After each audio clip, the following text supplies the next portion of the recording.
এবং এই সভ্যতারও পতন হবে। যে সভ্যতা এখন আমেরিকা এবং ইউরোপ কেন্দ্রিক চলতেছে, এই সভ্যতা বেশি দিন টিকবে না, এই সভ্যতা ধ্বংস হয়ে যাবে। ঠিক যেভাবে আদ সামুদের সভ্যতা ধ্বংস হয়ে গেছে, লুত জাতির সভ্যতা ধ্বংস হয়ে গেছে, ভোগ বিলাসীওয়ালা সভ্যতা, ব্যক্তি স্বাধীনতাওয়ালা সভ্যতা বেশি দিন টিকে না, ধ্বংস হয়ে যায়। তো ধর্মের বিরুদ্ধে গিয়ে সেকুলারিজম, ধর্মনিরপেক্ষ মতবাদ, সেটার মাধ্যমে ব্যক্তি স্বাধীনতা, পুঁজিবাদ, যার যত টাকার মালিক হওয়ার ইচ্ছা সে তত টাকা হবে, যেটা কিছুক্ষণ আগে আমার শ্রদ্ধেয় পিতা শেখ আব্দুর রাজ্জাক বিন ইউসুফ আলোচনা করছিলেন। সুদী অর্থনীতি, এটা পুঁজিবাদী অর্থনীতি। যে যত বেশি পরিমাণে পারে টাকা উপার্জন করে নিবে, আর একজন যদি গরিব থেকে গরিব হয় কোনো সমস্যা নেই। তো যখন এই পুঁজিবাদী অর্থনীতি এবং মাত্রাতিরিক্ত ব্যক্তি স্বাধীনতার চর্চা হলো, তখন আসলো সমাজতন্ত্র। যে না, এইভাবে তো সমাজ চলতে পারে না। একজন মালিক হতে হতে কোটি টাকার মালিক হচ্ছে, আর একজন শ্রমিক হিসেবে তার কাজ করে খেতে খেতে তার দিন চলে না, এভাবে চলতে পারে না। আর ব্যক্তি স্বাধীনতার নামে মানুষ যা ইচ্ছা তাই করতেছে, এভাবে চলতে পারে না, এভাবে সমাজ ধ্বংস হয়ে যাচ্ছে। অতএব সমাজকে বাঁচাতে হলে সমাজে সবাই সমান, এটার নাম সমাজতন্ত্র। সমাজে সবাই সমান, কেউ কারো চেয়ে বেশি নয়, সবাই সেম নিয়ম মেনে চলবে, সেম মূলনীতি মেনে চলবে, সেম কাপড় পরিধান করবে, সবাই মিলে টাকা উপার্জন করবে, করে এসে সবাই মিলে সমানভাবে ভাগ করে নিবে, কেউ ব্যক্তিগতভাবে আলাদা টাকার মালিক হতে পারবে না। এটার উত্থান ঘটল রাশিয়াতে, কার্ল মার্কস, লেনিন, চায়নাতে। তাহলে দেখেন, জুলম থেকে বাঁচতে মানুষ কত দিকে দৌড়াচ্ছে। এগুলো একটাও মুসলমানদের সমস্যা নয়। মুসলমানেরা স্বর্ণযুগে ছিল, স্বর্ণযুগ, এবং এখন পর্যন্ত পৃথিবী সমাধান খুঁজতে গিয়ে যত রাস্তা বের করেছে, একটাও মানুষকে নিরাপত্তা, ন্যায় এবং শান্তি দিতে পারেনি। এখন পর্যন্ত দিতে পারেনি, কিয়ামত পর্যন্ত দিতে পারবে না, সম্ভব নয়। তারপরে সমাজতন্ত্রের উত্থান হলো। একটা পর্যায়ে দেখা গেল সমাজতন্ত্র কাজ করে না, মানুষের মনের মধ্যে একটু হলো ব্যক্তি স্বাধীনতার চাহিদা আছে। ফলত এখন চায়নায় কি চলতেছে? চায়নায় গণতান্ত্রিক স্বৈরতন্ত্র চলতেছে, মিক্সিং, না গণতন্ত্র না স্বৈরতন্ত্র, গণতান্ত্রিক স্বৈরতন্ত্র, না সমাজতন্ত্রের অর্থনীতি না পূর্ণ পুঁজিবাদী অর্থনীতি, সমাজতান্ত্রিক পুঁজিবাদ। চায়না তো একই অবস্থা, রাশিয়া তো একই অবস্থা। তাহলে এখন সমগ্র পৃথিবীতে সবচেয়ে বেশি যে আইডিওলজি, যে আদর্শের উপর মানুষ আছে, সেটা হচ্ছে শাসন ব্যবস্থা চলবে ডেমোক্রেটিক ওয়েতে, গণতান্ত্রিক ওয়েতে, অর্থনীতি চলবে পুঁজিবাদী সুদী অর্থনীতিতে। সমাজতন্ত্র আদর্শিকভাবে এটার সাথে ফাইট দিয়ে টিকতে পারেনি, বিদায় নিয়েছে। কেননা তুলনামূলক গণতন্ত্র রাজতন্ত্রের চাইতে ভালো, তুলনামূলক গণতন্ত্র স্বৈরতন্ত্রের চাইতে ভালো, তুলনামূলক পুঁজিবাদী সিস্টেম মানুষের কাছে সমাজতন্ত্রের চাইতে ভালো। তুলনামূলক স্বৈরতন্ত্রে থাকলে আপনি কথাও বলতে পারবেন না, দাওয়াতি কাজও করতে পারবেন না, মানুষকে ডাকতেও পারবেন না। গণতন্ত্রের নামে অন্তত আপনি বক্তব্য দিতে পারছেন, মানুষকে ডাকতে পারছেন, আলোচনা করতে পারছেন, প্রতিবাদ করতে পারছেন। এই জন্য এখন পর্যন্ত এই সিস্টেমের উপর পৃথিবী দাঁড়িয়ে আছে। এখন সমস্যা হচ্ছে, এই সমাধানগুলো খুঁজে বের করেছে ইউরোপিয়ানরা তাদের সমস্যার সমাধান করতে গিয়ে, আর এগুলো প্রত্যেকটার সমাধান ইসলামে আগে থেকেই মজুদ আছে। যেমন ইসলামে রাষ্ট্র চলবে না ডেমোক্রেটিক ওয়েতে, ইসলামে অর্থনীতি চলবে সমাজতান্ত্রিক ওয়েতে না পুঁজিবাদী ওয়েতে। ইসলামে রাষ্ট্রের খেলাফাহ সিস্টেম, এটা বর্তমান যে পার্লামেন্টারি সিস্টেম আছে তার চেয়ে শতগুণ উন্নত, স্বৈরতন্ত্র এবং রাজতন্ত্রের চেয়ে শতগুণ উন্নত। সবচেয়ে ব্যালেন্সড হচ্ছে খেলাফা। এখানে যেমন খলিফা আল্লাহর কাছে দায়বদ্ধ, ঠিক তেমনি সে পরিপূর্ণরূপে স্বৈরাচারও তার পক্ষে হওয়া সম্ভব নয়, কেননা শুরার হাতে ক্ষমতা আছে। আর এই গণতান্ত্রিক ওয়েতে যে আমলাতান্ত্রিক জটিলতা তৈরি হয়েছে, হাসনাত আবদুল্লাহ কয়দিন আগে বক্তব্যে বলতেছিল যে এই রুম থেকে চিঠি লেখে পাশের রুমে পাঠানোর জন্য, ওই চিঠি আবার পোস্ট অফিসে যায়, পোস্ট অফিস থেকে তারপরে পাশের রুমে আসে। মানে আপনি কোনো একটা কাজ করতে যাবেন সচিবালয়ে, তো এই গণতান্ত্রিক সিস্টেম যেইভাবে আমলাতান্ত্রিক জটিলতা তৈরি করে রেখেছে, কোনো একটা কাজ 5 বছরের নিচে 10 বছরের নিচে বের করা সম্ভব নয়। কোনো একটা মামলা 20 বছরের নিচে, 40 বছরের নিচে, 50 বছরের নিচে মানুষের সমাধান করা সম্ভব নয়। তাহলে এই সিস্টেম কি ন্যায় দিতে পারবে? কোশ্চেন কালেও এই সিস্টেম ন্যায় দিতে পারবে না। কিন্তু খেলাফা খুব ট্রান্সপারেন্ট, খুব সহজ, দ্রুত মানুষের দরজায় ন্যায় পৌঁছে দেওয়া। এটা হচ্ছে ইসলামী রাষ্ট্র ব্যবস্থার মূলনীতি। সবচেয়েতে মানুষের উপকারী রাষ্ট্রীয় ব্যবস্থা হচ্ছে খেলাফা। আহলুল হাল্লি ওয়াল আকদ, যারা জ্ঞানী গুণী ব্যক্তি, তারা একত্রিত হয়ে বসে নিজেকে বাদ দিয়ে চিন্তা করবে কে নেতৃত্বের যোগ্য। যেমন এখন যে সরকারেরা ক্ষমতায় আছে, এরা যে কোনো রাজনৈতিক সরকারের চাইতে ন্যূনতম হলো ভালো দেশ চালানোর চেষ্টা করবে, অথবা চেষ্টা করেছে। যা পরে যারা আসবে তারাও বুঝবে, আগে যারা চলে গেছে তারাও বুঝবে। কেন? এই কারণে যে এখানে নির্বাচনের পদ্ধতিটা ছিল খেলাফা পদ্ধতিতে। মানুষ নিজেকে বাদ দিয়ে চিন্তা করবে যে কে যোগ্য, তাকে দায়িত্ব দাও। আর যখনই আপনি চিন্তা করবেন যে না আমিই হব, আর একজন বলবে যে না আমিই হব, তখন যে বিভেদ, কাড়াকাড়ি, বিদ্বেষ, হিংসা এবং মারামারি তৈরি হবে, এটা কখনো নেতৃত্বের পদ্ধতি নয়। তো যাক, আমার বক্তব্যের ধারাবাহিকতায় একটু সামনের দিকে আগাই। তাহলে রাষ্ট্রের দরকার আছে, যেটা বক্তব্য দিয়ে শুরু করেছি। রাষ্ট্রের সমাধান মুসলমানদের কাছে আগে থেকেই আছে, যে রাষ্ট্র চলবে খেলাফা সিস্টেমে, আর অর্থনীতি চলবে ইসলামী অর্থনীতি, না পুঁজিবাদ না সমাজতন্ত্র। ব্যক্তি টাকা ইনকাম করবে, ব্যক্তি মালিক হবে, কিন্তু জাকাতও দিতে হবে, সমাজের গরিব শ্রেণীকে ওসরও দিতে হবে। ভারসাম্য, সবচেয়ে সুন্দর, সবচেয়ে দামি, সবচেয়ে ব্যালেন্স সিস্টেম। এখন রাষ্ট্র কিভাবে তৈরি করবেন? আধুনিক বিজ্ঞান বলতেছে যে 4টে জিনিসের উপর রাষ্ট্র তৈরি হয়। জনগণ থাকতে হয়, নিজস্ব জমি ভূখণ্ড থাকতে হয়, সরকার থাকতে হয়, সার্বভৌমত্ব থাকতে হয়। আর মুকদ্দমা ইবনে খালদুন লিখতেছেন যে 4টা জিনিসের উপর ভিত্তি করে রাষ্ট্রটি টিকে থাকে। উনি বেশিরভাগ ইসলামিক হিস্ট্রিরই পর্যালোচনা করেছেন। সেই 4টে জিনিসের 1 নাম্বার বলেছেন আসাবিয়াহ, আইডিওলজি, নির্দিষ্ট আদর্শের উপর কট্টর হওয়া, নির্দিষ্ট আদর্শের উপর শক্ত হওয়া। এটা ছাড়া কোনোদিন রাষ্ট্র প্রতিষ্ঠা হয় না। যেমন যারা সমাজতান্ত্রিক রাষ্ট্র প্রতিষ্ঠা করেছে, ওরা সমাজতন্ত্রের আদর্শের উপর খুব কট্টর, খুব শক্ত ছিল। আজকে যারা গণতান্ত্রিক রাষ্ট্র প্রতিষ্ঠা করতেছে, তারা সবাই দেখবেন, সবার মুখে বলি যে গণতন্ত্রই মুক্তি, গণতন্ত্রই মুক্তি, সবাই বলবে, বাক্য বিনা বাক্য ব্যয় বলবে।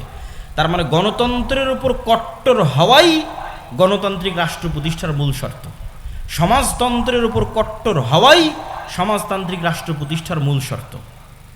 আজকে ইসরায়েলেরা রাষ্ট্র প্রতিষ্ঠা করেছে ইহুদিবাদের উপর কট্টর হওয়ার মাধ্যমে। আজকে হিন্দুরা রাষ্ট্র প্রতিষ্ঠা করেছে হিন্দুত্ববাদী আদর্শের উপর কট্টর হওয়ার মাধ্যমে। তো মুসলমানেরা একদিনে রাষ্ট্র তৈরি করতে পারবে, ইসলামী রাষ্ট্র। শুধু বলতে হবে যে হিন্দুরা যেমন সাহস করে বলতে পেরেছে যে না আমাদের হিন্দুত্ববাদকে আমরা রাষ্ট্রে প্রতিষ্ঠা করব, মুসলমানদেরকে সাহস করে বলতে হবে যে না আমরা কট্টরভাবে ইসলামে বিশ্বাসী এবং রাষ্ট্রে ইসলাম প্রতিষ্ঠা করব। যখন কট্টরভাবে বলতে পারবেন, সেই দিন রাষ্ট্র প্রতিষ্ঠা হয়ে গেছে। আসাবিয়া, খুব শক্ত হতে হবে নিজের দিনের উপর, নিজের ধর্মের উপর। এটাই স্বাধীনতা, এটাই ইসলামী রাষ্ট্র প্রতিষ্ঠার মূল শর্ত। এবং উখুওয়াত, ভ্রাতৃত্বও তৈরি হবে মানুষের ইসলামিক আইডিওলজির উপর ভিত্তি করে, কালিমাত লা ইলাহা ইল্লাল্লাহর উপর ভিত্তি করে।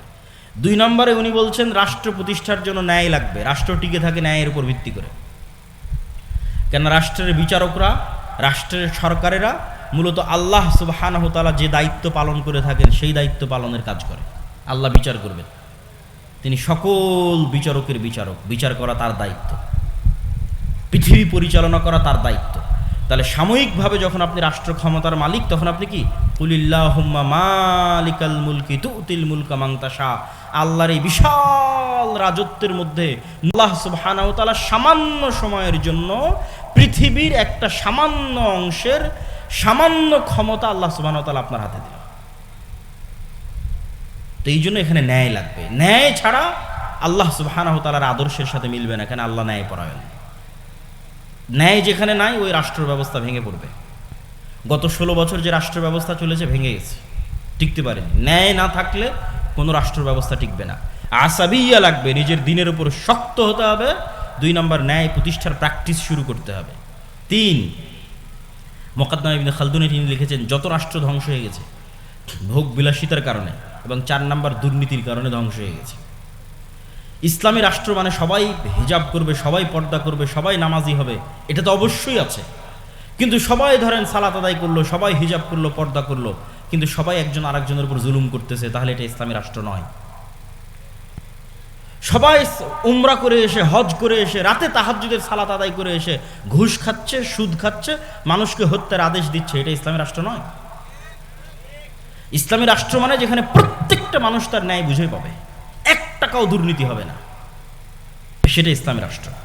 যে রাষ্ট্রের দুর্নীতি আছে ওই রাষ্ট্র টিকবে না, যে রাষ্ট্রে অন্যায় আছে ওই রাষ্ট্র টিকবে না, আর যে রাষ্ট্রের মানুষ ভোগ বিলাসী সে রাষ্ট্রও টিকবে না। আর সবাই চাইবে যে আমরা ভোগ বিলাসী থাকি। আমি সব শেষে বলবো যে আমরা কিভাবে ইসলামী রাষ্ট্র প্রতিষ্ঠা করতে পারি, সব শেষে গিয়ে আলোচনা করব। তো এখন সারমর্মে চলে আসি যে আমাদের কাছে সমাধান আছে, কিন্তু আমরা এই বিশাল গোলক ধাঁধায় পড়ে গেলাম কিভাবে? আমাদেরকে ইউরোপিয়ানরাই এই গোলক ধাঁধায় ফেলে দিয়েছে। ফেলে দেওয়ার সুযোগ কখন পেল? ফেলে দেওয়ার সুযোগ পেল যখন সমগ্র বিশ্বে ইউরোপীয় উপনিবেশ প্রতিষ্ঠিত হলো। 200 বছর যাবৎ প্রায় সমগ্র বিশ্বে ইউরোপ দখল করে নিয়েছিল। এই ইউরোপীয় আজকে মুসলমানদের যত সমস্যা, সব সমস্যার গোড়া হচ্ছে ইউরোপীয় উপনিবেশ। আজকে বাংলাদেশ, পাকিস্তান, ভারত মানচিত্রের সীমানা কে এঁকে দিয়েছে? কাশ্মীর সমস্যা কে এঁকে দিয়েছে? রোহিঙ্গা সমস্যা কারা তৈরি করেছে? ইউরোপীয় উপনিবেশ। আজকে সুদান পরস্পরে মারামারি করতেছে, কে তৈরি করেছে? আফ্রিকার দেশগুলোকে পরস্পরের মধ্যে কারা ভাগ করে নিয়েছে? স্পেন ভাগ করে নিয়েছে, ফ্রান্স ভাগ করে নিয়েছে, ইতালি ভাগ করে নিয়েছে।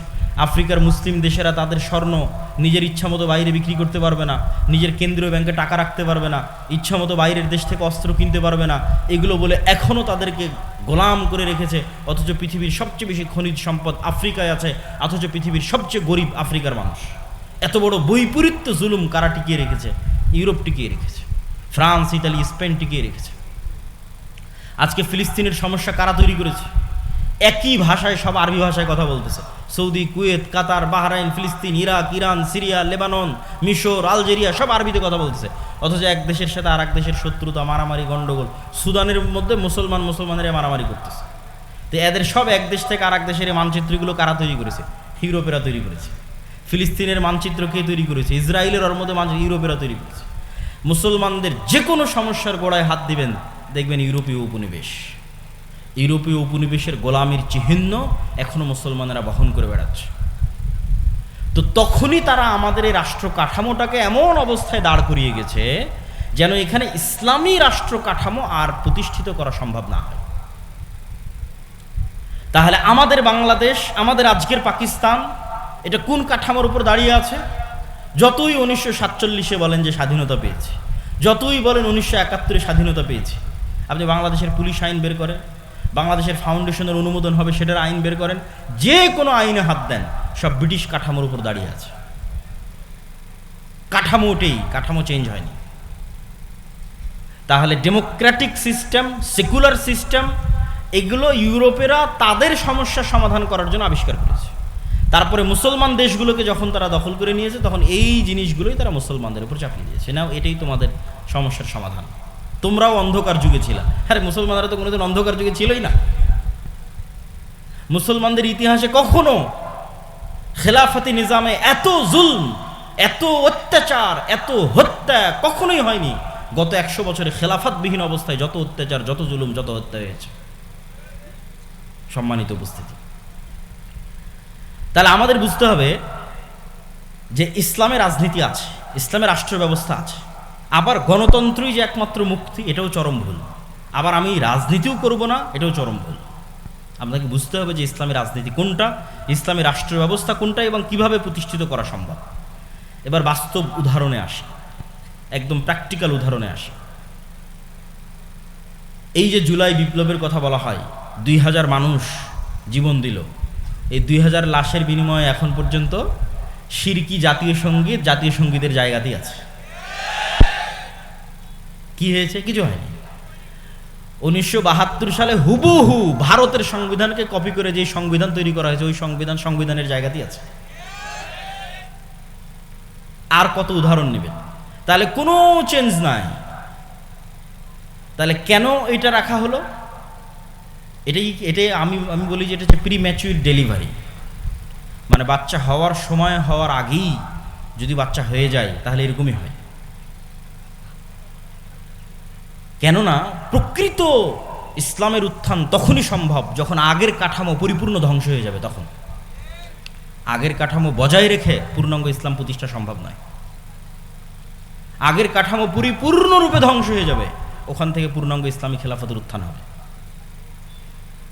তো এই জন্য আমেরিকা খুব ভালোভাবে জানে যে আজকে যদি প্রধানমন্ত্রী পদত্যাগ না করে, আজকে যদি আর্মি জনগণের বুকে গুলি চালায়, তাহলে কালকে বাংলাদেশের মানুষের ওই সময় যে রাগ ছিল মাথায়, তো বাংলাদেশের মানুষ রাতের অন্ধকারে অস্ত্র হাতে উঠিয়ে নিত। যখন বাংলাদেশের মানুষ অস্ত্র হাতে উঠিয়ে নিত, সিরিয়ার মতো পরিবেশ তৈরি হয়ে যেত। সিরিয়ার বাশার আল আসাদের বাহিনী নিজ জনগণের বুকে গুলি চালাচ্ছে, বাংলাদেশ আর্মিও তার জনগণের বুকে গুলি চালাতো। বাংলাদেশের মানুষ অস্ত্র উঠিয়ে নিত, ইন্ডিয়ান আর্মিও বাংলাদেশে ঢুকে যেত, 15-20 বছর যুদ্ধ চলতো, আগের কাঠামো পরিপূর্ণরূপে ধ্বংস হয়ে যেত। আগের কাঠামো পরিপূর্ণরূপে ধ্বংস হওয়ার পর পূর্ণাঙ্গ ইসলামী খেলাফতের উত্থান হতো। কিন্তু এতে অনেক রক্ত, অনেক শ্রম, অনেক পরিশ্রম যেত। কিন্তু আমেরিকা এটা খুব ভালোভাবে জানে যে এখন যদি আর্মি অস্ত্র উঠায় তাহলে এই কাঠামো শেষ। যে গণতান্ত্রিক কাঠামো আছে, ব্রিটিশদের যে কাঠামো আছে, এটার কবর রচনা হয়ে যাবে। অতএব যার উপর রাগ উঠেছে সে পদত্যাগ করুক, মানুষ ঠান্ডা হয়ে যাক, কিন্তু কাঠামো বেঁচে যাক। বুঝেননি মনে হয়? তাহলে সব মানুষের রাগ উঠে গেছে, বাঙালি যেহেতু হুজুগে বাঙালি, যেই মানুষের উপর রাগ উঠে গেছে, বাবা তুমি এখন সরে যাও, সরে গেল, মানুষ সব ঠান্ডা হয়ে গেল, কাঠামো যে কার সেই থাকে, কোনো পরিবর্তন নাই। এই হলো অবস্থা, সম্মানিত উপস্থিতি। এবং এইভাবেই খেলা হয়। যেহেতু আজকের আধুনিক বিশ্বের মূল ক্ষমতার চাবিকাঠি তাদের হাতে, সুতরাং তারা এইভাবেই খেলে। তাদের কাঠামো তাদের টিকিয়ে রাখতে হবে, কেন কাঠামো ভেঙে পড়লে সেখান থেকে ইসলামের উত্থান হবে। এটা খুব ভয়ঙ্কর জিনিস, এটা তারাও খুব ভালোভাবে জানে, তাদের জন্য এটা খুবই ভয়ঙ্কর। এখন আসি যে আমরা আসলে যদি ইসলামী রাষ্ট্র প্রতিষ্ঠা করতে চাই, আমরা এখন এই কাঠামোর মধ্যে থেকে কিভাবে চেষ্টা করব।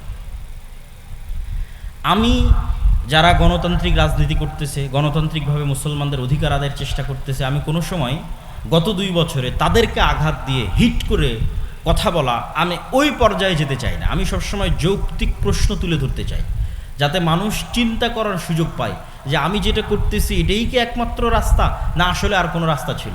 কেনা নিয়ত তো সবার ঠিক, সবাই তো বলতেছে আমরা রাষ্ট্র ক্ষমতা ইসলাম দেখতে চাই। তো সবাই যদি রাষ্ট্র ক্ষমতা ইসলাম দেখতে চায়, তাহলে কিভাবে সম্ভব? আমার ছোট্ট জ্ঞান, আমি যতটুকু বুঝি, আমার ধারণা, আমার চিন্তা চেতনা ভুলও হতে পারে। আমি মনে করি 1 নাম্বার, ঈমান বিল গায়েবের ওপর যদি সর্বোচ্চ লেভেলের ইয়াকিন না থাকে, আজকে যদি বাংলাদেশের সকল মানুষ আমাকেও ভোট দেয়, আমি বাংলাদেশের ক্ষমতায় গিয়ে ইসলাম প্রতিষ্ঠা করতে পারবো না।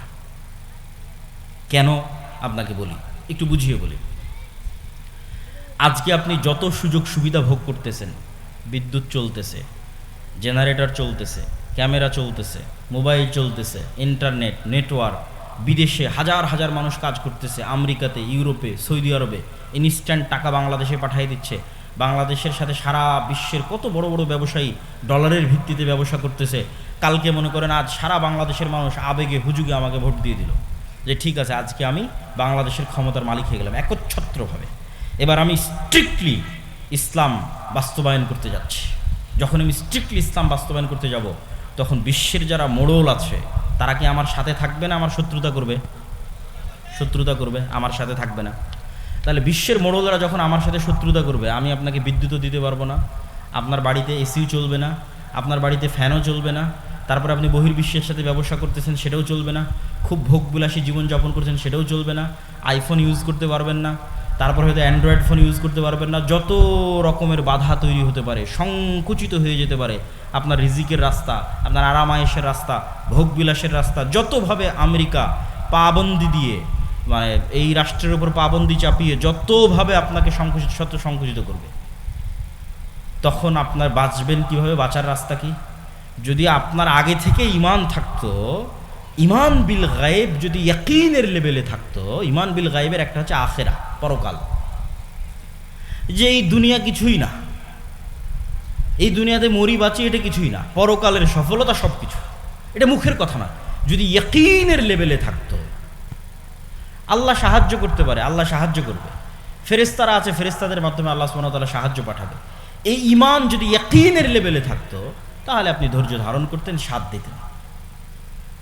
কিন্তু যেহেতু আপনার ইমান বিল গায়ব ইয়াকিনের স্তরে নাই, পরের দিন আপনি আমার বিরুদ্ধে রাস্তায় নামবেন, এই বিদ্যুৎ নাই, কারেন্ট নাই, কিছু নাই, কিসের সরকার, ভাগাও, কিসের ইসলাম? কেন আপনি তো যেই লেভেলে আছেন ওই লেভেল থেকে ধাপ করে নিচে নামতে পারবেন না। আফগানিস্তান ওরা টিকে গেছে কেন? পরিপূর্ণ ধ্বংস হয়ে গেছে, মানুষের চাহিদাই নাই। 40 বছর থেকে যুদ্ধ চলতে চলতে মানুষের চাহিদাই নাই। কোনো মতে যদি জীবনের নিরাপত্তা পাওয়া যায়, কোনো মতে যদি ন্যায় বিচারের নিরাপত্তা পাওয়া যায়, সেটাই আমাদের জন্য যথেষ্ট, তখন টিকে গেছে।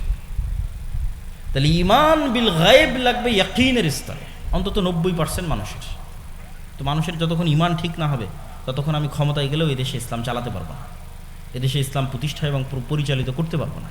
কম্প্রোমাইজ করতে হবে, কেন মানুষের ইমান নাই, ইমান নষ্ট হয়ে গেছে। এই জন্য আল্লাহর পথে যাত্রা এই বইটা পড়তে হবে।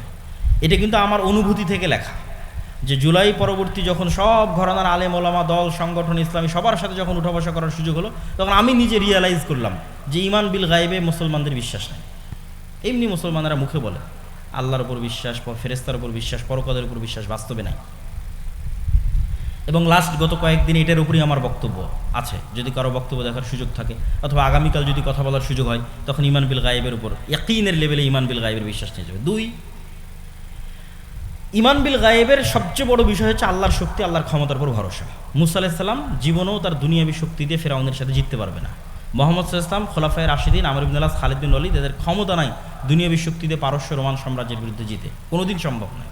ইসলাম কোনোদিন দুনিয়াবী শক্তিতে বিজয় অর্জন সম্ভব নয়। সালাহুদ্দিন আইয়ুবের দুনিয়াবী শক্তিতে ফিলিস্তিন বিজয় সম্ভব নয়। এগুলো সব আল্লাহর সাহায্য। তো আল্লাহর সাহায্য পৃথিবীতে নেমে আসবে কীভাবে? যখন ইমান বিল গায়েব হয়ে যাবে। আগের বক্তব্য যখন শুনবেন বা এই বইটা যখন পড়বেন, যখন আপনার ইয়াকিনের লেভেলে চলে যাবে না ফেরেশতা আকাশ থেকে নেমে আসতে পারে, ইয়াকিনের লেভেলে যখন চলে যাবে না এই দুনিয়া কিছুই না, পরকালই সব কিছু, ইয়াকিনের লেভেলে যখন চলে যাবে, আল্লাহ সুবহানাহু ওয়া তাআলার অস্তিত্ব এবং ক্ষমতার উপর বিশ্বাস যখন ইয়াকিনের লেভেলে চলে যাবে, তখন এবার আপনি আমল দিয়ে আল্লাহর সাহায্য দুনিয়াতে টেনে নিয়ে আসবেন। আর পৃথিবীতে আল্লাহর সাহায্য টেনে নিয়ে আসার সবচেয়ে শক্তিশালী টেকনোলজিগুলো মুসলমানদের কাছে আছে। এটাই মুসলমানদের বিজয়ের রাস্তা। যেমন আল্লাহর সাহায্য পৃথিবীতে টেনে নিয়ে আসার সবচেয়ে বড় শক্তিশালী টেকনোলজি সালাত, 5 ওয়াক্ত সালাত, রাতের সালাত, এগুলো আল্লাহর আসমানি সাহায্যকে পৃথিবীতে টেনে নিয়ে আসে।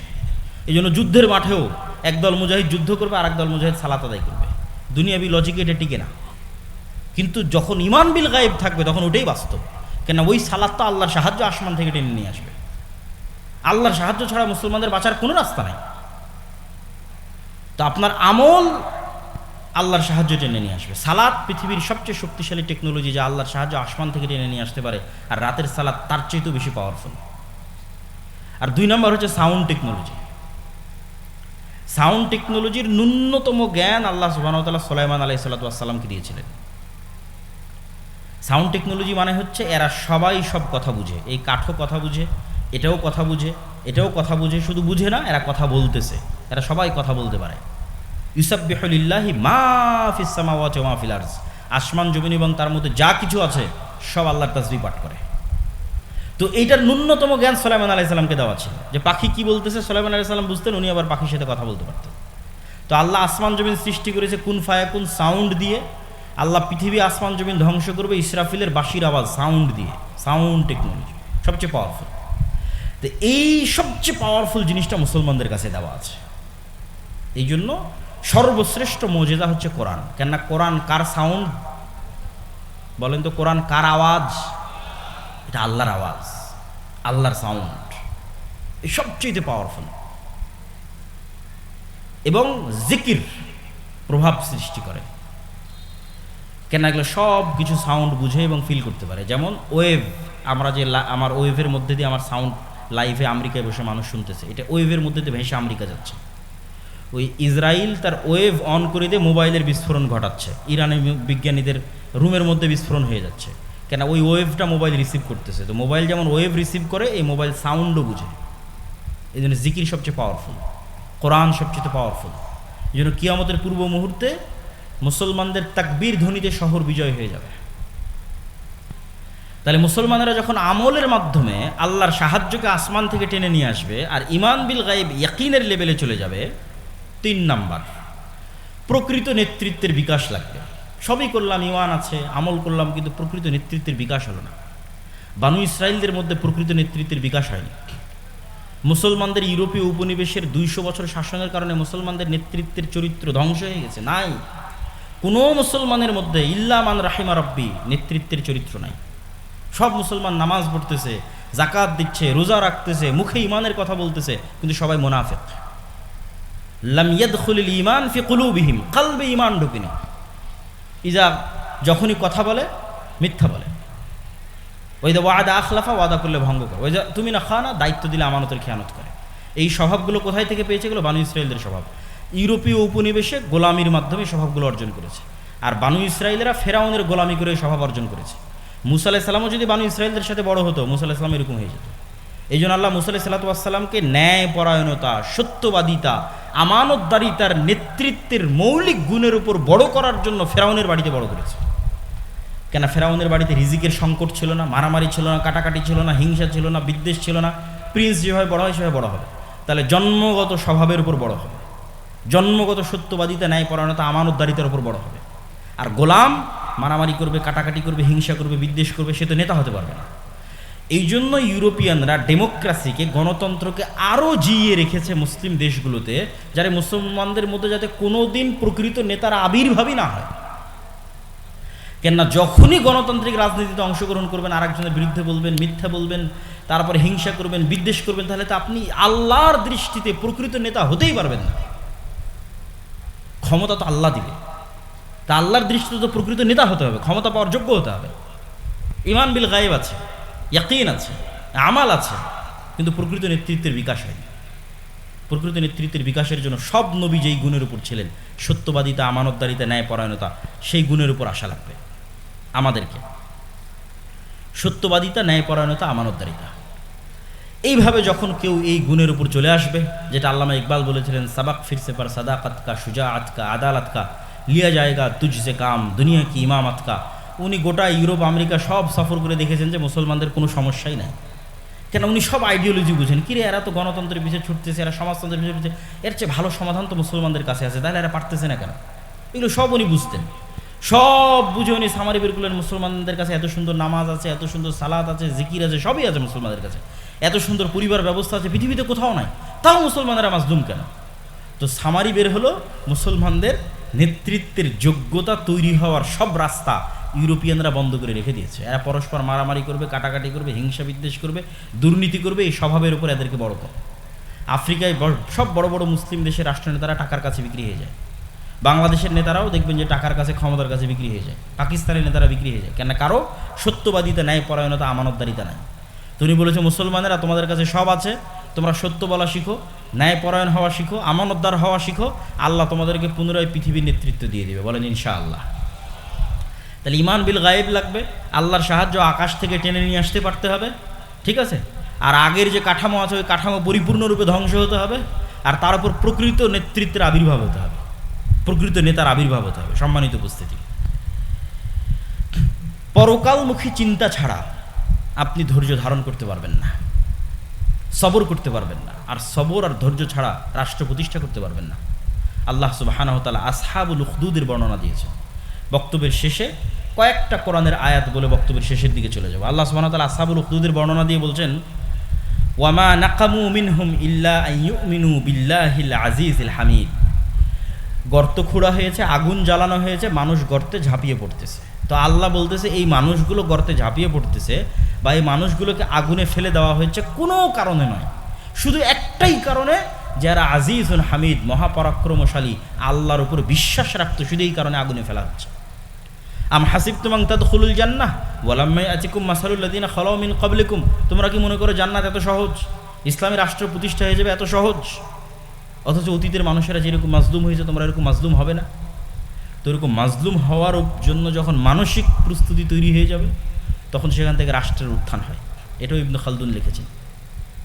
ঠিক মুহাম্মদ সাল্লাল্লাহু আলাইহি ওয়াসাল্লাম যেভাবে করেছে সেভাবে রাষ্ট্রের উত্থান হয়। আসেন, আল্লাহর এই আয়াতগুলোর উপর যদি কেউ ভরসা রাখে, এই যে ঈমান বিল গায়ব ইয়াকিনের লেভেলে রাখে, কোরআনের উপর বিশ্বাস যদি কেউ ইয়াকিনের লেভেলে রাখে, তারপরে যদি সামনে আগায়, তাহলে এই আয়াতগুলো তাদের জন্য।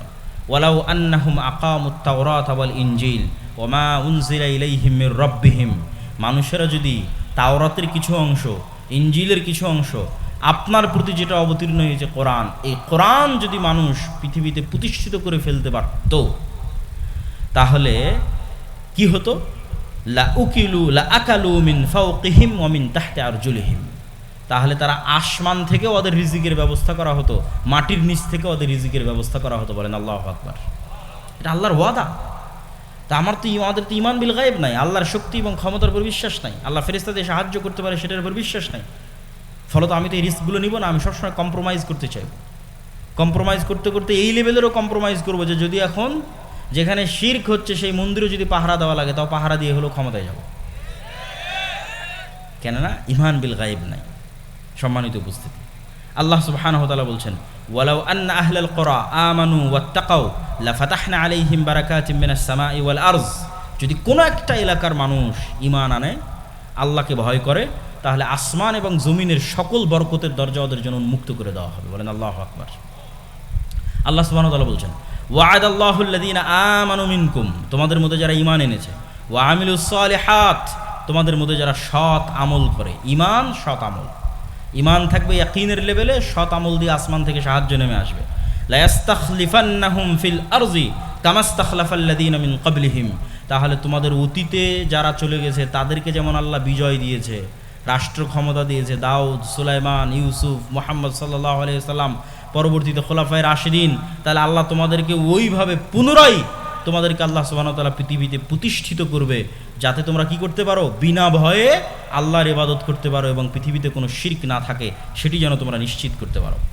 সম্মানিত উপস্থিতি, এই আয়াতগুলোকে সামনে রেখে আমরা এতটুকুই আজকের আলোচনার সর্বশেষে এসে এতটুকুই বলতে চাই যে ইসলামী রাষ্ট্র মুসলমানদের লাগবেই, খুবই জরুরি। কিন্তু এই ইসলামী রাষ্ট্র কিভাবে প্রতিষ্ঠিত হবে সেটাও আমাদের শিখতে হবে, এবং আমাদের দুর্বলতা, আমাদের কাজের জায়গা কোথায় সেটাও আমাদের বের করতে হবে। তা আপনি বলবেন যে এগুলো সব উদ্ভট কথা, এগুলো দিয়ে কি আসলে বাস্তব কাজ কি করতে হবে? বাস্তব যদি কিছুই কাজ করার খুঁজে না পান, তাহলে অন্তত ইহুদিদের থেকে কিছু শিখার আছে। ইহুদিরা পৃথিবীর জনসংখ্যায় সবচেয়ে কম, অথচ পৃথিবীর সবচেয়ে বড় দেশের কন্ট্রোল তাদের হাতে। এই কাজগুলো অন্তত যে কেউ করতে পারবে।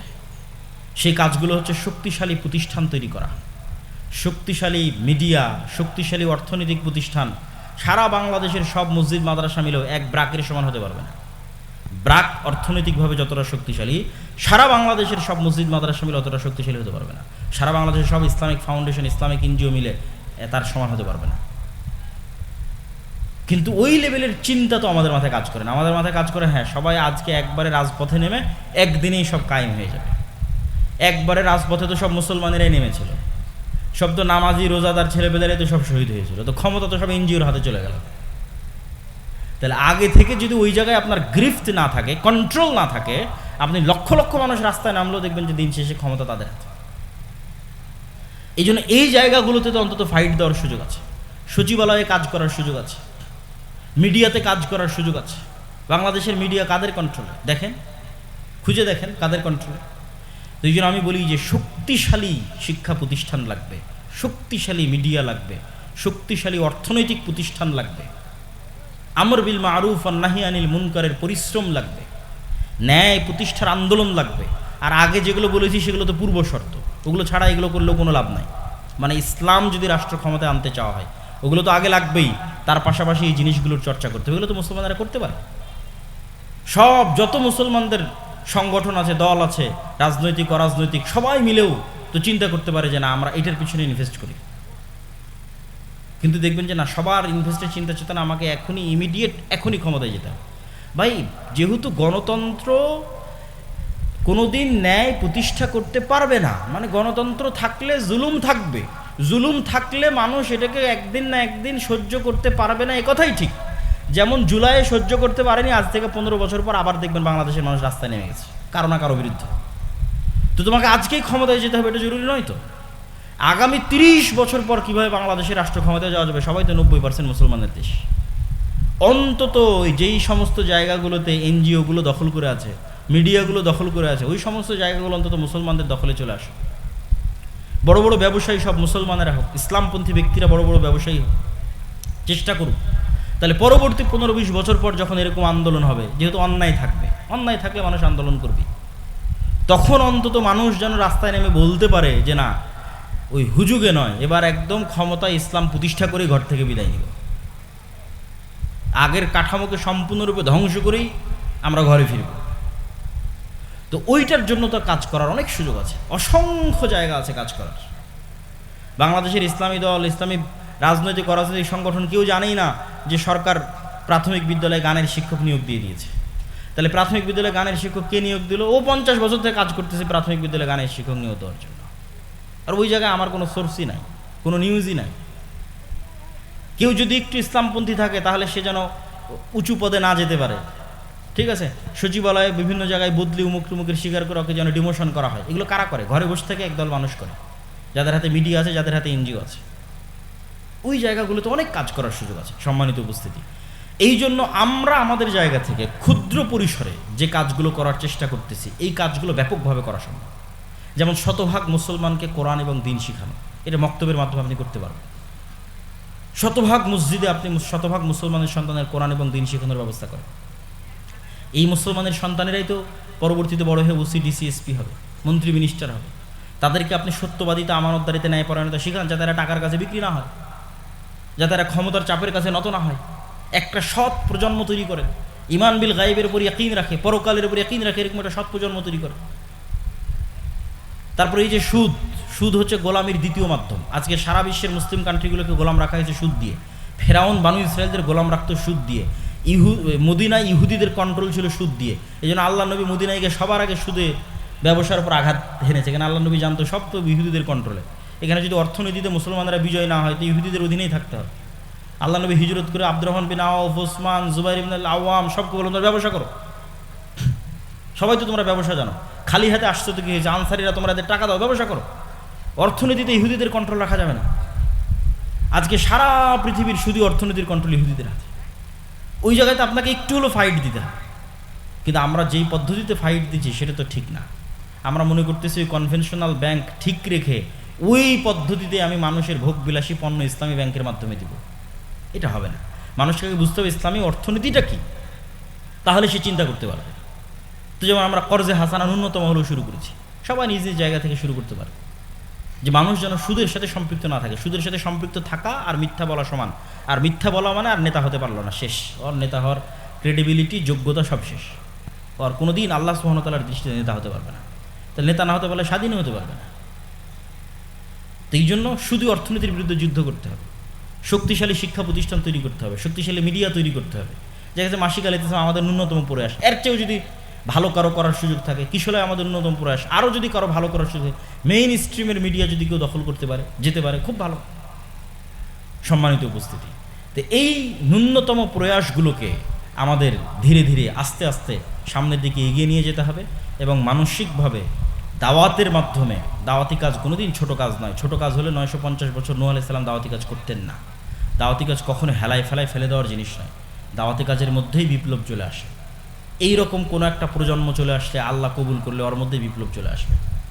যেই প্রজন্মের ইমান বিল গায়ব ইয়াকিনের লেভেলে, যেই প্রজন্মে রাতে রাতে সালাত আদায় করে, যেই প্রজন্ম জিকিরের মাধ্যমে, সালাতের মাধ্যমে আল্লাহর সাহায্য দুনিয়াতে ডেকে নিয়ে আসে, যেই প্রজন্ম ন্যায়পরায়ণতা, সত্যবাদিতা, আমানতদারিতার উপর প্রতিষ্ঠিত, টাকার কাছে, ক্ষমতার কাছে মাথা নত করে না, যেই প্রজন্মের মধ্যে তার নিজের দিনের উপর আসাবিয়া আছে, যে শতভাগ আমার নবীর দিনই ঠিক, আমি ন্যূনতম আমার নবীর দিনে কোনো ছাড় দেব না, এইটার উপর ভিত্তি করে ইসলামী রাষ্ট্র প্রতিষ্ঠা করব, এরকম একটা প্রজন্ম তৈরি হয়ে গেলে আল্লাহ সুবহানাহু ওয়া তাআলা যদি কবুল করে যে কোনো মুহূর্তে হয়ে যেতে পারে।